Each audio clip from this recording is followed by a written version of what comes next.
Bună, Fecioară, și mă bucur să te am aici alături de mine. Ce mai faci tu, draga mea Fecioară?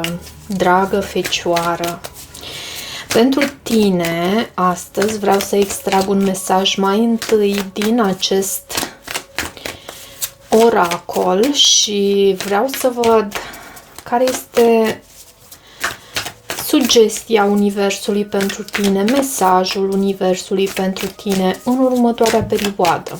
Bineînțeles, mesajul, dacă tu rezonezi cu titlul din videoclip, este valabil oricând, este un mesaj atemporal.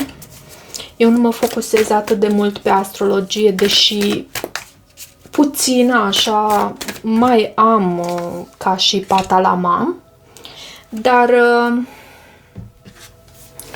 mai ales pe elemente psihologice. Ok, primul pătrar de lună în zodia Taurului, eliberează-te de control, eliberează-te de control, draga mea Fecioară, și la baza pachetului iartă, pentru că poți să ai de-a face cu un taur sau cu un pești, din ce văd aici, sau tu să ai pe harta ta natală aceste semne zodiacale. Eu când menționez semnele zodiacale o spun mai mult pentru confirmări, pentru că noi toți preluăm din energie, de fapt nu preluăm, putem prelua din energia oricărui semn zodiacal, pentru că până la urmă harta noastră natală e o roată, nu? În jurul pământului avem soarele, ascendentul și tot așa, fiecare în ce poziție a caselor astrologice diferite, bineînțeles.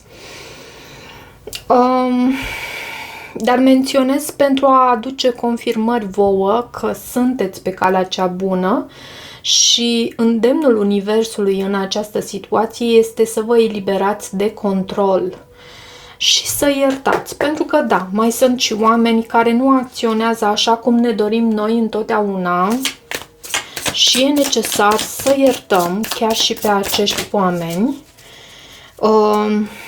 și necesar în primul rând pentru noi, pentru mine este necesar să iert, nu pentru tine că mi-ai greșit, dacă mi-ai greșit, ok? Hai să vedem situația cu care tu te confrunți. Care este situația? Luna, foarte interesant că și la Zodia Rac am avut același card Luna și în aceeași poziție. Posibil pentru unii dintre voi să aveți acest plasament. În care caz vă invit să urmăriți și acel videoclip pentru Zodia Rac. A ieșit un mesaj tare frumos pentru ei, chiar trebuie să menționez. Văd 10 de cupe aici. Luna, în situația dintre voi, da, vine cu decepție, da, vine cu secret, da, vine cu întuneric, dar tu trebuie să ții minte și, într-adevăr, poți să ai de-a face și cu un rac, tu trebuie să ții minte că oricum prin viață vei întâlni și necunoscut, vei avea și parte de întuneric și tu trebuie să înveți, să dai sens acestui lucru prin instrumentele pe care tu deja le ai, prin lecțiile pe care tu deja le-ai învățat. Tu ai anumite instrumente, ai anumite cunoștințe, ai anumite lecții învățate care să te poată să te relaxeze așa într-un anume fel încât să ai încredere în intuiția ta, că te duce în direcția bună și vocea aceea șoptită care te ghidează, uneori vine și cu moment de turn, știm asta, Universul mai vine și astfel, dacă vede că noi nu pricepem de fapt în ce direcție ar trebui să mergem. Se mai întâmplă și astfel, dar de obicei intuiția este vocea aceea șoptită care nu ne ia liberul arbitru. Ne lasă să acționăm cum vrem noi. Dar în același timp ne sugerează, dacă vrei să... Asta spun eu. Dacă vrei să-ți fie bine, e bine să o asculți. Și văd 10 de cupe aici. Poate fi vorba despre o legătură în dragoste, poate fi vorba despre... Uite, văd și un vărsător. ceva cu speranță aici.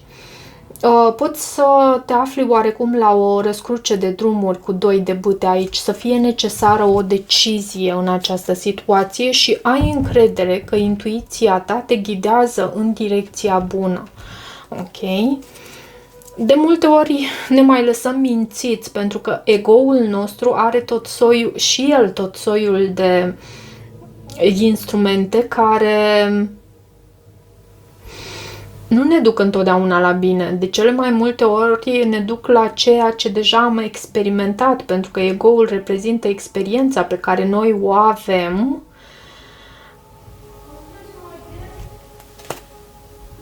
Și universul e mult mai vast. E mult vast și cu abundent în soluții, abundent în genere, nu doar în soluții. Hai să văd care este blocajul tău. Cumva tu aici te vezi așa oarecum în întuneric cu această carte Luna, dar nu uita că intuiția ta îți vorbește și te ghidează într-o anume direcție. Care e blocajul aici? 3 de cupe. 3 de cupe și regina de monede. Posibil pentru unii dintre voi să fie anumiți oameni care, fiind în blocaj aici, sau chiar anumite obiceiuri nesănătoase, de multe ori acest 3 de cupe poate să vorbească și despre obiceiuri nesănătoase. Fiind aici, obiceiuri nesănătoase din trecutul tău, vezi tu, care te blochează, de fapt nu te ajută în această situație. Ok. Ce avem în subconștient pentru tine? Ce avem în subconștient pentru tine? 5 de bâte. Ești oarecum în conflict și te simți împovărată. De ce acest 5 de bâte? Nu știi ce cale să alegi, poate. Regina de bâte și îndrăgostiții. Ai o anumită pasiune pentru cineva anume. Poate fi un semn de foc. Și tocmai din cauza asta ești în conflict. Deci poate fi un semn de foc sau poți tu să fii această regină de bâte, să preiei din această energie. Sau un gemeni, iarăși văd aici, cu îndrăgostiții. E nevoie o decizie pentru tine aici, în subconștientul tău, din câte văd. E necesară o decizie, pentru că altfel se produce acest conflict interior la tine. Cumva, ce îți dorești tu de fapt? Întreabă-te. Atunci când ești mai liniștită, atunci când meditezi. Și ai să vezi că îți va veni răspunsul, poate printr-o imagine mentală, poate nu îți va veni pe moment, poate printr-o sincronicitate așa uluitoare care se va petrece în viața ta, răspunsul va veni. Ai încredere în acest lucru, pentru că universul întotdeauna îți răspunde. Noi, oamenii, poate nu știm întotdeauna să recunoaștem ghidajul universului, dar cu siguranță ne răspunde și suntem în comunicare cu universul. Se spune că până și copacii comunică între ei și, bineînțeles, nu prin vorbe. Așa și noi. Ok, ce lași tu în trecut? Ce lași tu în trecut? Hierofantul și turnul. Poate a avut loc o ceartă. Da, poate fi cu acest turn. O situație mai stresantă, așa, un moment de turn cu acest consilier, acest preot, acest personaj care poartă haină de stat, poate, sau care lucrează într-o instituție mare. Un taur poate fi iarăși. Și asta tu lași în trecut. Și văd din nou aici zodia taur. Eliberează-te de control, draga mea fecioară. Pentru că tu fiind și un semn mutabil, Da, ești stabil pentru că în același timp ai și pământ. Tu ești un semn de pământ și dintre toate semnele mutabile, tu ești cea mai stabilă.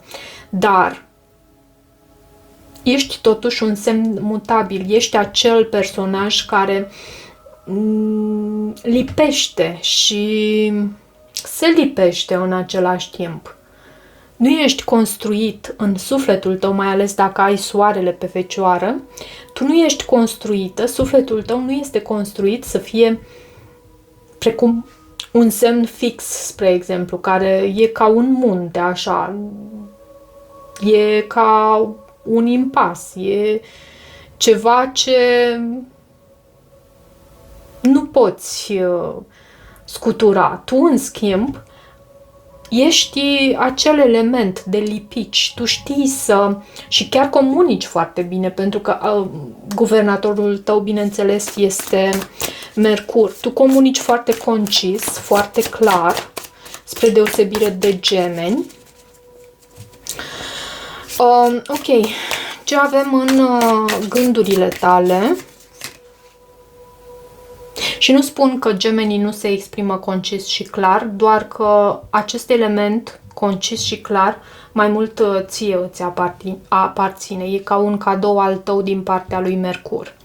Gemenii, în schimb, au alte abilități. Ei fiind în casa a treia comunicării, a studiilor.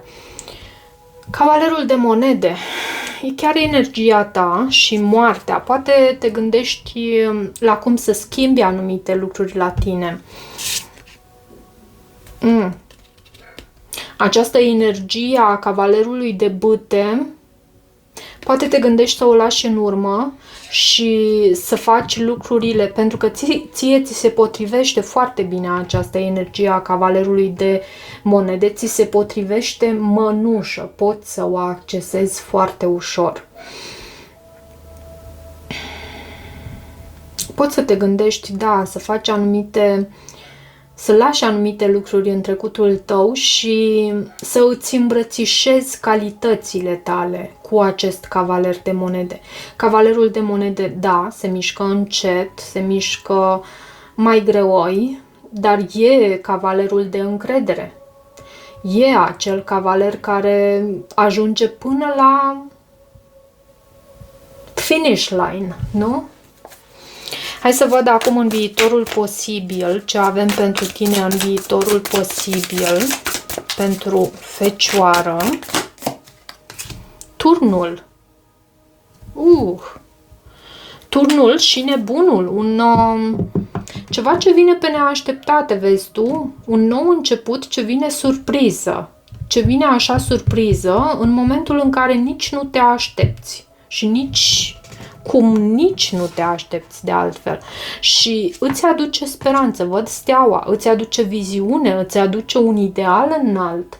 Cumva tu visezi măreț, să obții ceva anume și acest nou început vine înspre tine. Ce avem în spate aici? Poate fi chiar vorba despre o legătură de doi de cupe, o legătură de suflete pereche pentru tine, pentru că văd eremitul. Aș fi vrut să văd mai multe detalii cu cine, posibil să fie un scorpion, uite, sau de ce acest turn aici, hai să văd, în viitorul apropiat, 9 de bâte și împăratul. Da, poate fi un moment de turn aici cu lupte, dar în același timp 9 de bâte e dispus să mai poartă încă o luptă, e extenuat, e un pic așa rănit, un pic mai mult, poate, dar încă stă în picioare, încă este capabil cumva. Și văd și împăratul aici, cineva care dorește foarte mult să fie în control și tu de asta trebuie să te eliberezi, să nu uităm acest aspect. Ok, ce avem în sfatul și sau starea ta emoțională? Eremitul, este chiar energia ta. Eremitul și Nebunul din nou. Eremitul îți sugerează să analizezi situația, dacă tu te vei confrunta cu acest moment de turn, cu acest scorpion sau cu această luptă așa în viitorul apropiat, tu ai și instrumentul și anume acest sfat care este reprezentat chiar de energia ta, această carte Eremitul. Eremitul ne spune că tu ești de asemenea și destul de înțelept, deja ai învățat anumite lecții. Are și lumina sa acest eremit și chiar poate veni și cu vindecare, fiind în starea ta emoțională sau și sfatul tău. Să pășești cu încredere, pentru că chiar dacă e acest moment de întuneric, ok, cu această carte Luna, tu ai toate instrumentele la îndemână.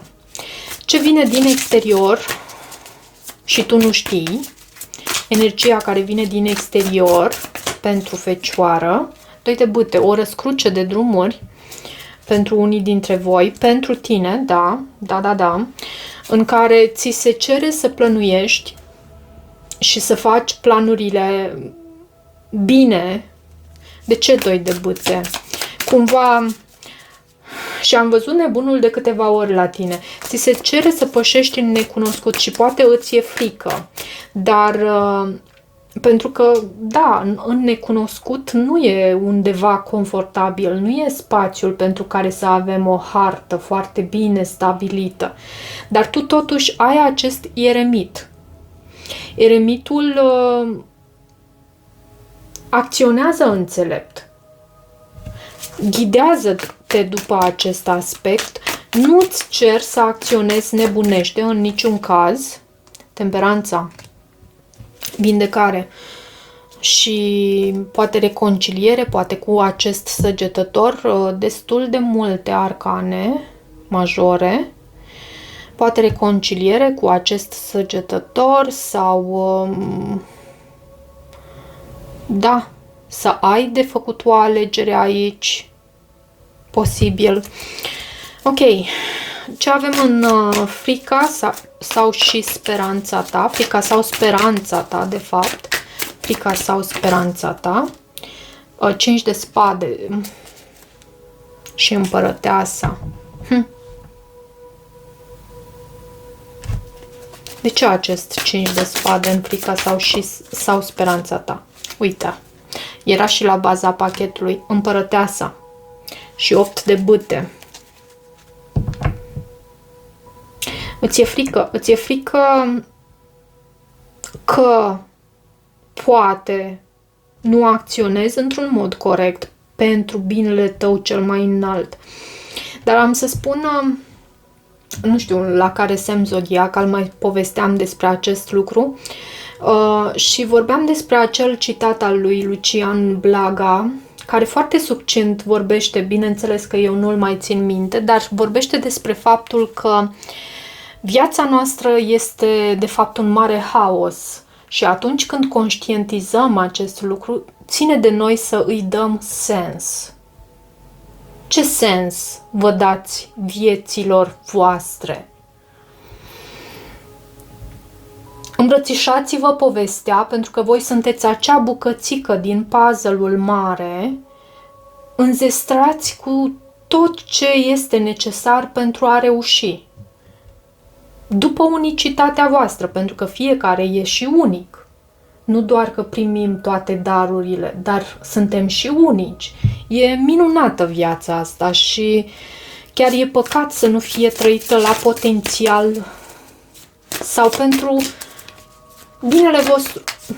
Nu, la potențial maxim, revin cum îmi venea să spun inițial.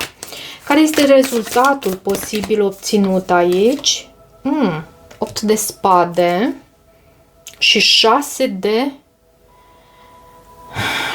bâte. Să știi că soluția este tot la tine. Magicianul tot tu ești.